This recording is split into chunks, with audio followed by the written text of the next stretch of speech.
देखिए, प्रधानमंत्री के जन्मदिन के लिए हम लोगों ने कल विश्वनाथ जी में 1000 यानी 1108 जो है कमल के फूल से अभिषेक किया, अर्चन किया और रुद्राभिषेक किया। प्रधानमंत्री के दीर्घायु के लिए हम लोगों ने विश्वनाथ जी से प्रार्थना की, कामना की। तो निश्चित रूप से जिस प्रकार से माननीय प्रधानमंत्री ने देश को, संस्कृति को बढ़ावा दे करके सनातन संस्कृति को आगे बढ़ाते हुए मठ मंदिरों की रक्षा कर रहे हैं, इससे सारे सनातन के लोग खुशी हैं। और केवल सनातनी नहीं बल्कि अदर के लोग भी, धर्म के लोग भी, क्योंकि सबके लिए उन्होंने कार्य किया है और सबको लेके चले हैं, सबका विकास हुआ। इसलिए उनको साधु समाज की तरफ से, संत समाज की तरफ से, मेरे तरफ से बहुत बहुत साधुवाद, बहुत बहुत आशीर्वाद, बहुत भगवान उनको ऐसे स्वस्थ और दीर्घायु बनाए। देखिए, जो जैसा व्यक्ति होता है उसकी नज़रें और उनके कार्य भी वैसे होते हैं।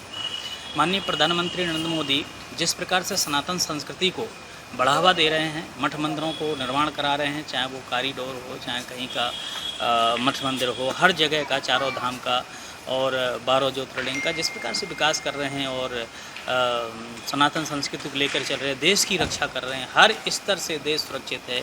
आज अमेरिका जैसा देश भी पानी मांग गया और पीछे हट गया। तो मुझे लगता है ऐसा नेतृत्व तभी हो पाता है जब उसके पास ऊर्जा सनातन की होती है, जब शक्ति की ऊर्जा होती है, भक्ति की ऊर्जा होती है, और वह हमारे प्रधानमंत्री के अंदर है। देखिए, उन्होंने सनातन के लिए, मैं कह रहा हूँ बार बार, कि जितना कार्य किया है आज तक किसी प्रधानमंत्री ने नहीं किया है। गंगा जी में नहाना हो, चाहे केदारनाथ की गुफाओं में भजन पूजन करना हो, केदारनाथ कॉरिडोर बनाना हो, विश्वनाथ जी का हो, उज्जैन महाकाल का हो, हर जगह जिस प्रकार से मंदिरों को सजाओ और लोकल स्तर से जिस प्रकार से मठ मंदिरों को सजाया गया है, उनको पैसा दिया गया बनाने में, निश्चित रूप से सनातन धर्म की कीर्ति को और पताका को फहराया जा रहा है। और वर्तमान में जैसी मतलब एक नेतृत्व देश को चाहिए था, भारत देश को, आज वह नेतृत्व मिला है।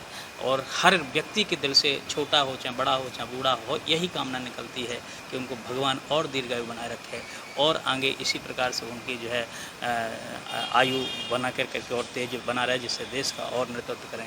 विदेश की संस्कृति को जिस प्रकार से उन्होंने अपने भारत संस्कृति को विदेश में जिस प्रकार से पोवाया है, तो निश्चित रूप से ये सारी चीज़ों को देखते हुए मुझे लगता है कि आज हर स्तर से माननीय प्रधानमंत्री जी का जो उन्होंने 11 साल किया, बल्कि अगर हम हिंदू जनमानस उनका और साथ दिए होती तो आज उन्होंने बहुत और बड़े बड़े कार्य किए होते।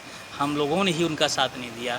जिस प्रकार से वो चाहते थे कि पूर्ण रूप से सरकार 400 पार के आधार पर बने, लेकिन हम लोगों ने धोखा दिया और ये दूसरों के बलबलाले में आकर के जिस प्रकार से हम लोगों ने उनको कम सीट की, इससे वो रुकावटें हुई। नहीं तो और वो बड़े बड़े निर्णय लेते और उसको कानून में पारित करते, फिर भी वो अपने स्तर से सबको लेकर के चल रहे हैं। जो इंडिया गठबंधन के लोग हैं, जो चोर हैं, जिन्होंने सारी ज़िंदगी केवल चोरी करके और देश को बर्बाद किया है, वही लोग कर रहे हैं। जिनको बोलने का ढंग नहीं है, जो अपने माँ के अलावा दूसरी माँ को माँ ना समझता हो, गाली देता हो, तो ऐसी स्थिति में उनकी संस्कृति में है ये सब गाली गलौज करना और दूसरी की निंदा करना। बाकी आज की डेट में आप मुसलमानों से भी पूछिएगा, जो कट्टर मुसलमान नहीं हैं, जो पढ़े लिखे हैं, समझदार हैं, वो भी कहेंगे कि नहीं, नरेंद्र मोदी प्रधानमंत्री जब से बने तब से देश को बहुत ऊपर पायदान पर लेके गए और सबको जो उनकी योजनाएं हैं बराबर मिलती हैं। चाहे वो मकान अगर मिले हैं तो मुसलमानों को ज़्यादा मिले होंगे। आज भोजन पानी की व्यवस्था अगर देख रहे हो, जिस प्रकार राशन मिलता है, तो सबसे ज़्यादा मुसलमान उसके उपयोग कर रहा है, हिंदुओं से ज़्यादा। तो ऐसी स्थिति में उन्होंने कहीं भी भेदभाव किसी स्तर से नहीं किया, सबको बराबर दिया गया है। और कहने वाले जो लोग कह रहे हैं तो वो केवल इंडिया गठबंधन के वही लोग हैं जिन्होंने सारी पूरा समय आज तक देश को बर्बाद करने में, सोना लूट करके, बेच करके। एक समय था कि मनमोहन कह रहा था हमारे पास पैसा नहीं है देश के जवानों के लिए शस्त्र देने के लिए।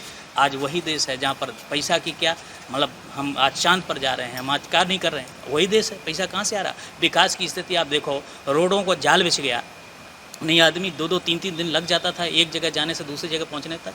आज जाल बिछा दिया गया चारों तरफ से। किस क्षेत्र में विकास नहीं है? चाहे वो मठ मंदिरों का विकास हो, चाहे रोडों का विकास हो, हर स्तर से विकास हुआ है। और इस बात को वह लोग भी जानते हैं, इंडिया गठबंधन वाले, कि विकास तो हो रहा है। इसलिए उनकी जल रही है कि अब करें तो करें क्या, विकास हो रहा है, मुद्दे नहीं उनके पास भटकाने के लिए। तो कभी कहेंगे संविधान खतरे में है, तो कभी कहेंगे वोट चोर किया। अरे वोट चोर तो छोड़ो, तुमने तो बूथ के बूथ चुराए हैं, तो अभ्यास तो वही पड़ा हुआ है। तो निश्चित रूप से आज प्रधानमंत्री देश को बहुत बड़े पायदान पे और बहुत उच्च स्तर से लेके जा रहा है। So watching the video, if you like it, please press the like button, share your views in the comment section and please subscribe to India News TV for more such updates.